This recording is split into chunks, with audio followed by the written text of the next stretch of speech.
Arizona's metrics smile upon them and say they're eligible to win it all statistically.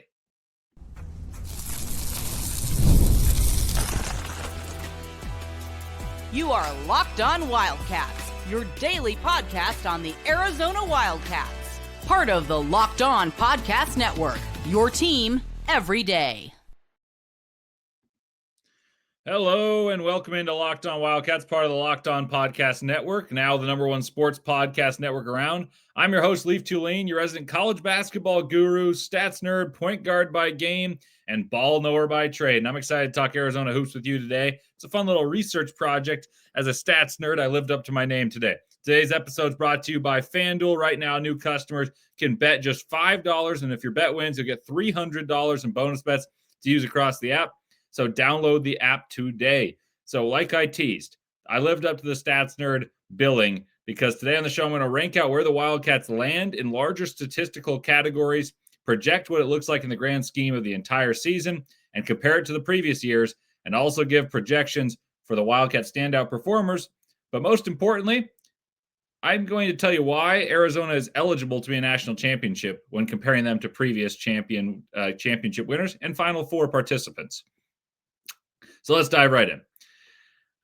Arizona's offensive numbers are typically what shine when Tommy Lloyd's been at the helm. It's been Arizona as a top 10 offense pretty much every year, both in terms of numerical output, scoring a lot, but also in terms of the efficiency. Right now, Arizona scoring 87 a game when playing a fair amount of good teams. You know, they've played 3 good teams, 4 bad teams, and they're about to be playing 2 more good teams. So we'll see what that does. I actually think it might raise Arizona's scoring, which is crazy, but they're playing highly paced teams in Auburn and in Alabama. I digress there. But what matters is how effective Arizona is offensively and how they do it, and that should inspire loads of confidence. Arizona is virtually getting nothing out of the three-point line, which is the new fad in analytics, right? When you're thinking about analytics, it's take away the mid-range, just score layups and threes. Well, Arizona's getting very few threes, and most of the teams that are unbelievable offensively, the juggernauts, live and die by the three, and they just happen to make a lot of them. And Arizona scores 123 points per 100 possessions without doing much damage from three. That's really, really hard to do, and I think is going to stay a positive for Arizona. Yes, you'd like them to make more threes. You'll say when they eventually lose a game, if they do, knock on wood, they don't. But if they do, you'll say, oh man, I can't believe they didn't make many threes. But if you look at past years of offense for Arizona to compare to this one, I think you're going to see what I'm saying when I draw it out here. So let's look at last year's offense, right? This is a team that was good offensively, okay defensively, and didn't play as quickly. This is the worst team of Tommy Lloyd's 5 years, this being his 5th. And last year was right on par for 123 points per 100 possessions, but they had 6% more of their output offensively come from the three, meaning that they get more points out of those possessions and a disproportionate out compared to what Arizona is getting right now. However, Arizona scores more efficiently right now because they're playing slower. And so they're scoring on fewer possessions, that number. That I think is important. 2 years ago, the number was 120 points per 100 possessions with lockdown defense. And also Arizona played more quickly that season than they are right now, which likely limits them to, in terms of points per possession, meaning that they scored more total points. And pardon me, sorry, I was getting ahead of myself. Last year's team played at the pretty much identical pace to what Arizona's at right now, and Arizona likely plays faster this year, but they shoot more twos, and therefore the numbers are pretty similar, but I think Arizona will end up progressing because as they make more threes, even if the efficiency dips, they'll add more points to their total, and they've had more games to accumulate those numbers, which is important. We'll get to that later. 2 years ago, 120 points per 100 possessions, a lockdown defense. This was a 2 seed that many thought was the best Arizona team in the Tommy Lloyd era. Arizona played far more quickly that year than they are right now, which limits points per possession, but meant they score more total points. And that team was a 2 seed and shot it well from deep. The prior 2 seed that fell to Princeton that I thought was less impressive than the two seeds, they scored 118 per 100 and they played fast. But when they slowed down, they lost. Almost every game they were slowed down, they lost. The year before that, which I thought to this point, I think this team right now is better than the 1 seed because Tommy Lloyd it has seasoned himself. He's cut his teeth in this conference. He knows how to win. He's built a team that's more accustomed to playing multiple styles of basketball. But that team was really good, and they scored 119 points per 100 possessions, played top 10 pace in the country. And all of the years Tommy Lloyd's been there, Arizona's been top 11 in offense by KenPom and by sheer output of the high major schools. So the difference to point out between this year and the last few years is the lack of dependency on threes. And it's to the extreme that people say, oh, they're not good at shooting threes. And they may not be, but they're shooting 37%. But I think it's a good thing because it means that they can enforce and impose their will on any team because there's less of a discrepancy between a good shooting day, shooting the lights out, playing lightning fast, which is what Arizona did in prior years, versus a bad shooting day playing slow, which spelled losses, meaning that Arizona right now is scoring and they score dependably. They score reproducibly. And now Arizona can sustain and live through a game where they shoot poorly in a slow game against UCLA or against UConn and a road game and a pretty much road game and win those games and still have loads of room to improve because they're shooting well, but in those big games, they're only scoring 10 points per game off of threes, if that. They're hitting 3.3 threes, which was cushioned by one 3-point performance against UCLA that had 6, which was under last year's average of a team that only scored 26% of their points from 3. So those previous Tommy Lloyd teams didn't score a ton from 3, but this year's team is so good at scoring down low, they don't need to hit threes to win games. And the other teams needed to either speed the game up enough to make it impossible for the other team or hit enough threes to push them over the top. So here's how I see the final numbers of this year's team being offensively. And I'm going to revisit the past because the everydayers will remember this. And I went through to check if I was right because I remember saying it, but I wanted to check. I promised before the year, my very first podcast as host of Locked On Wildcats, and I'm very excited to still be with you guys, and it's been a blast, and I can't wait to carry it over throughout this season.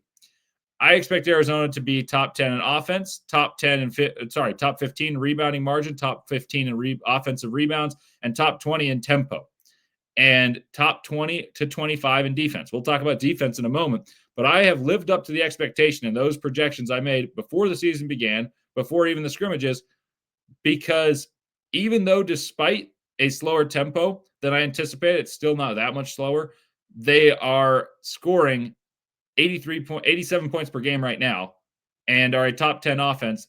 And now they have dominated against UConn on the glass, who then went on to play Fog Allen Fieldhouse yesterday in the fortress that is Fog Allen Fieldhouse and beat them without Terrace Reed. So Arizona went into Gamble and everyone was like, oh, it didn't matter. Reed didn't play. Well, they just beat Kansas in Fog Allen Fieldhouse, one of the most formidable places to play basketball, and we're able to beat them.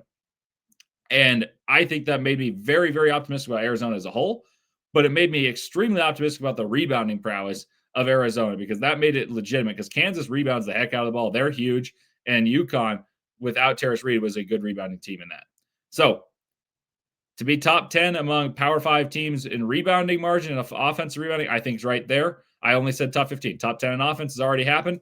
And I think tempo, which right now is about 45th, lands around 25th to 30th by the end of the year, especially when you consider the better teams that this refers to, not just the mid-majors. And I think that is a lower number than I expected. But I think that this team is going to speed up a little bit because you get athletes loose. And this is a team that isn't reliant on getting the athletes loose running up the wings. This team shoots fewer threes than last season's team and fewer quick shots and works the ball inside, and therefore it takes a little bit longer. And I'm willing to be wrong on tempo if I am, but I think they're going to speed it up still. My expectation in some is that this team will be forced to shoot more threes than they have, but Arizona will score 83 to 85 points per game when it's all said and done, scoring fewer in conference play than non-conference. That's typical. Scoring 55% of their total output of points from the two, which right now is at 57.6%. I expect it to drop a little. And then although it is going to drop a little, I think that's especially elite among high majors. And then the 3-point percentage will differ because it's likely going to drop from 37 to 35, 34%, but volume will grow. And that may even push Arizona to score more points and also score more points per possession because threes are more than 2. It's a very rare profile statistically to have a nearly equal amount of points, but shoot so many free throws that you may score more free throws than threes. And that's a rare profile, meaning that you're going to get a boatload of easy shots. I'm extremely optimistic about the Arizona offense, which I think has levels to unlock still. Coming up next, we're going to touch on the defense and preview the team leaders with some bold predictions latched in there as well. Coming up next on Locked On Wildcats.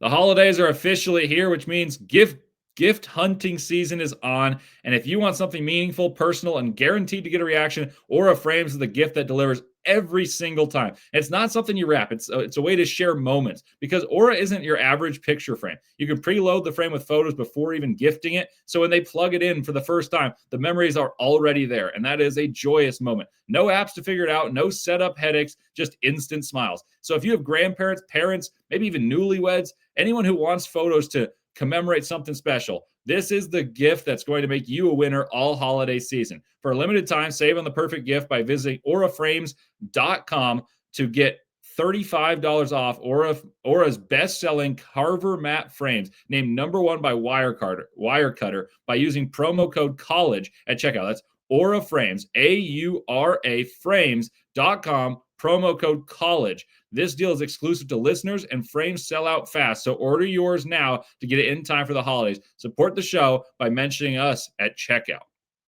Terms and conditions do apply.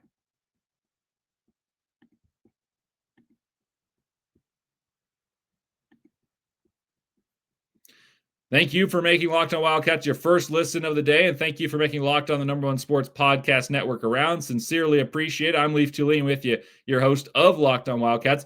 Arizona's defense, that is the differentiator this year. This is what makes me the most optimistic about Arizona's chances to win the national championship and at least contend for it. Right now, Arizona has a top 10 offense and a top 10 defense. And I would argue Arizona's defense is ahead of their offense, which is why I say I'm extremely bullish for what can come for the offense. And it's not a defense that relies on gambling or statistics that make teams tend to be streaky, and it's meaning that they rely on steals or blocking shots or, playing no fouling defense. Like, this is a team that is a very disciplined defense, but they're able to adapt. That's the beauty. They're super steady, and they don't max out in one side of, they're going to play so slowly on offense that you just have to work through a pack line defense like Virginia. And they're also not a team that speeds you up so much and they force a million turnovers. They're steady. They're a realistic championship-style defense that is not an anomaly. I talked to Ryan Hammer, who's known for the trapezoid of excellence, and he's an awesome college basketball follow, before the season. For those of you who didn't listen to that podcast, I recommend you do, because a lot of what we talked about has happened, and it really outlines what Arizona's done. He expressed a ton of skepticism regarding Arizona's ability to play as quickly as they often have to be top 20 in defense, because those two things don't typically happen. Like, think of Alabama, for instance. Alabama plays lightning fast. They're going to be a top 10 team in pace every year, usually a top 5 offense, but their defense last year on a team that made the Elite Eight was improved to be in the 60s. And the year before that, they made the Final Four and had a defense in the 100s. And the point is, pace makes it really difficult to play good defense. If Arizona plays as quickly as they have in years past, which is top 20 pace, then it makes it hard to be top 20 on defense. That was his contention. He's not wrong necessarily. However, Arizona's still an up-tempo team. Even if they're not top 20 right now in pace, like I projected, they concede just 93 points per 100 possessions. Arizona scores 123 points per 100 possessions. So that's a 30-point disparity, and that means they're an elite team. And Mo Krivas, if I'm singling anyone out to say how great they are and make this defense what they are, it's Mo Krivas. He's the key. He anchors the defense, and he's been better than I even expected. And I talked preseason about he's the breakout candidate, the guy that can make this team a #1 or #2 seed. Well, that's happening, except he's better than I thought. And I think part of it is because he's so good defensively, it allows this team to guard in many ways. They mainly employ drop coverage. They employ some switching. They employ some pressure defense, hedging, and getting back. But the versatility makes this team dynamic. And its steadiness is massive because they play steady defense and play defensively oriented basketball. When they play that way, Arizona is so hard to beat because their offense is top 10, but their defense is what makes this team very good. What allows Arizona to be so great defensively, in my opinion, is their positional size. frankly, they're massive. They're one of the biggest teams in the country, and that is the thing. I talked about it regarding rebounding and gaining extra possessions. Well, defensively, they don't allow teams to score because they have bigs that can move their feet laterally, like Tobe Awaka, like Koa Pete, and they can still funnel into another guy in Mo Krivas to influence those shots, to alter the shot chart altogether. And they don't sacrifice positional size, meaning they sacrifice speed. Those guys are fleet of foot laterally, and very few teams can do that because they can either get one lumbering big who can't move, and then they have to play small around him, or they're small together, where they try to play a lot of rangy wings. Arizona doesn't have to, change the way they play. They have a size of a typical NBA team, like measuring in around 6'8" altogether. Like Arizona, the reason I'm so bullish as a whole is because their defense is steady and not arduous, like slow-paced, compact defenses that employ the pack line defense, meaning that they dare you to shoot threes over the top. Virginia is the best example. Wisconsin of years past is another good example. They ask you to beat you by knocking down threes. They're a little bit gimmicky, and now the threes are more common. Excuse me. And while they start to make more shots from the perimeter, Arizona is pretty pleased because that means they're knocking you away from where you want, right? But Arizona doesn't allow you spot up threes like Virginia would. If you could beat Virginia if you made enough threes. They just made it hard to make them. Teams are more okay with shooting those deep threes now. Arizona takes those away, and they take away the basket. They're an analytical dream, and there is some disparity between how Arizona plays and Virginia plays, but analytically, the numbers defensively are close. Like Houston is closer despite a totally different style to what Virginia does because they take so much of the clock when they defend. They hedge, they do all these different things. Arizona doesn't play any gimmicky stylistic defense. They play straight up. They just have the athletes and the attributes to be a top 15 defense. That's vital. They have the attributes and actually have put it together to be a top 15 defense all year. So my projection is I think this team will stay as a top 15 defense. I hope top 10 because, like I said, I think the defense is right now better than the offense. But the offense is dynamic. Tommy Lloyd always gets them hung. So I think this team's going to stay a top 10 offense. Top 10 defense. And I think top 15 defense is kind of the low ball. And then the teams with 20, top 20 of each metric, meaning they're usually plus 30 something in total net. Those are the true Final Four contenders. So as an exercise, I'll compare Arizona of the recent past, but also against the recent past, the teams that have made the Final Four since the analytics boomed. So they're pretty comparable. And I want you to keep in mind that when you make the Final Four, usually you play around 40 games. And when you play around 40 games, you have time to help these numbers. Arizona's played 7. Auburn last year, this is the Final Four made with just 1 seed. So this is going to be hard to catch, but this is how you know how good Arizona is. Auburn had 127 points per 100 possessions offensively, 92 defensively. Duke was an all-timer with 130 and 90, meaning they were plus 40. Florida, 128 and 92. That's incredible. And Houston, 123 and 86. Arizona, for reference, is 123 and 93 right now. The point that's really hard, because you're going to say, oh, wait, they're so far off of these guys. They have time to build that. And that's what's so hard, because right now, Michigan is the per week 5, highest ever. And they're behind all 4 in net rating of 35. And the lowest being Auburn there with a 35-point disparity between their two. Michigan's behind them, and they're the highest ever in terms of the pace they're at right now. So let's keep that in mind and look at other recent Final Four teams to see how favorably Arizona compares. UConn in 2024 was one of the best teams that I've seen, and I think they're fantastic. And they have a similar recipe to what Arizona does, but that's for another time. 127 and 92. That 127 points per possession offensively, 92 conceded per 100. Purdue is 125 and 95, and Arizona is on pace for that right now. And I think they're better defensively than that team just by my eye test as well. Offensively, it'll be hard to be better because Zach Edey was a monster. Bama that year was 126 points per possession, really good offensively, 103 conceded, which means very bad defensively. Like I said, NC State had a Cinderella year that year. They made the Final Four from the 11 spot. They were 114 points per possession, 98. So Arizona is well better than them. The last time there were a lot of seeds, so I want to make it so there's few outliers. to the big dance was the season, but was the 2022 season. Kansas won at 119 points per 100 possessions, 92 conceded. Arizona's better than them offensively and very close defensively.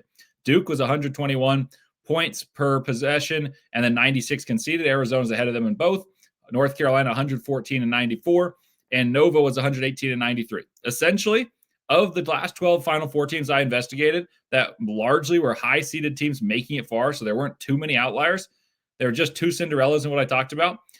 Arizona presently has better metrics, and the eye test says that they'll stay there. And they have better metrics than all but 5 teams out of the 12. And last year was 4-1 seeds, which hadn't happened since 2008.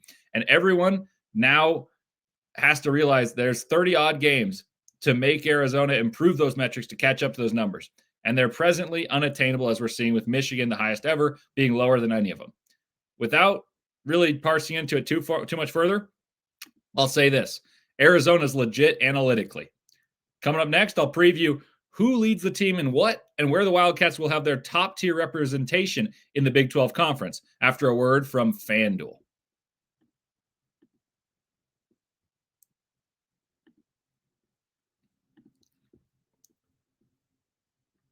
NFL Sundays move fast, one big play, and suddenly everything feels different. And that's what makes live betting from FanDuel so exciting. You're not just watching the game, you're reacting to it in real time. With FanDuel, you can place bets as the action unfolds, every drive, every momentum swing, every highlight moment. Live betting is at its best when the game starts to shift, a receiver gets hot, a defense tightens up, or the momentum flips after a turnover. FanDuel lets you jump into the moment with live spreads and money lines that adjust instantly. And there's player props that update as guys heat up and someone's hot. You're going to say, wow, I'm going to continue feeding the rock to a guy like Arizona's best receiver in the bowl game. You can bet that too. And they're going to get hot. And you're like, oh my goodness, let's go get the ball to big play Trey. Let's go get the ball to whomever is hot, whether it's NFL or college, you can do it all. So if you want to be right in the middle of the action this season, visit FanDuel.com and place your live NFL bets all season long. FanDuel, the game moves fast, and so can you.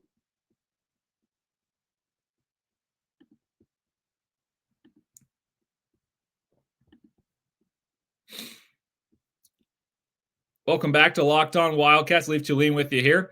I mentioned I would give you the numerical expectations for what these teams would achieve. I just gave you some statistics, some analytically driven numbers that say Arizona is a Final Four contender, a team that can win the championship, and they are eligible to do so. Here is what the layman stats are. I think Arizona scores around 84 points per game. They fall from 87 because they're in conference play. It's just hard to score 87 points a game when you're playing good teams, especially how good the Big 12 is. Right now, Arizona has 5 double-digit scores, and Awaka's at 9.9, so basically 6. And if I remember the preseason, I guessed Arizona would score 80-plus pretty confidently, and they'd have 4 double-digit scores and 2 above 8. And I said I wouldn't be stunned if there's 5. That was more spot on than I knew. I just think I messed up the order. So here's my projection for how Arizona scores. I'm going to do this off the top of my head, and hopefully the math adds up. I'm going to go Actually, I'll tell you what I predicted before. So I look at my notes, and I guess Koa Pete 16 points, 8 boards. Jaden Bradley 15 points. Braden Burry 13 points. Mo Krivas 11 points. It's not far off. Right now, Pete's at 16, Bradley's at 15, more or less. Burry's a little bit behind, and Krivas a touch behind as well. So here's what I'll go with now, knowing what I know. I'm going to go with 5 double-digit scores, but a bigger drop-off between the second leading scorer, Jaden Bradley, and the third. And I also see a shake-up in the order. I'm going to go with Koa Pete 17 points per game. I think he'll actually score more in conference play than he is right now because he'll have a higher usage rate. I'm going to go with Jaden Bradley 16 points per game. And I'm going to go with Mo Krivas being the third leading scorer with 11 a game. I've just seen Krivas excel recently, and I think there's going to be an emphasis on getting him the ball because he is the guy who controls how good Arizona can be. I'll take him with 11. I'll go with Burry's actually probably around 11 as well, as I think he's getting better. You may say, what about Del Orso? And you'd be right to mention that. Del Orso's at 11 points per game right now, but I think he drops a touch, maybe 10, just because I think teams that Del Orso has gone off against, with the exception of UConn, or excuse me, with the exception of UCLA, it's been difficult to contain all of Arizona's athletes, and he gets lost in the mix. Awaka, I think, stays steady with about 9 points. Then comes Karchenkov at 6 and Aristote at 4. So let's do some quick math.